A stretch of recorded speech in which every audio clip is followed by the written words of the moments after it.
లక్ష్మణుని భార్య ఊర్మిళ. రామాయణంలో ప్రముఖ పాత్ర ఈమెది. జనక మహారాజు కుమార్తె.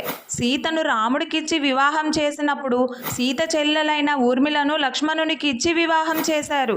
సీతారాములతో లక్ష్మణుడు అరణ్యవాసం వెళుతున్నప్పుడు అతనితో పాటు ఊర్మిళ కూడా అడవికి వెళ్ళడానికి సిద్ధం కాగా తన తల్లిదండ్రులను చూసుకోవడానికి అయోధ్యలోనే ఉండమని లక్ష్మణుడు కోరతాడు.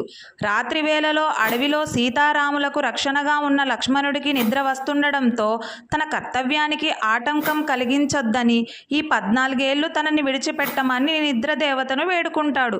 అప్పుడు నిద్రదేవత అంగీకరించి నిద్ర ప్రకృతి ధర్మమని నీ నిద్రను ఎవరికైనా పంచాలని కోరడంతో తన 14 ఏళ్ల నిద్రను తన భార్య ఊర్మిళకు ప్రసాదించి ఆమెకు తన అభిప్రాయం తెలియజేస్తాడు.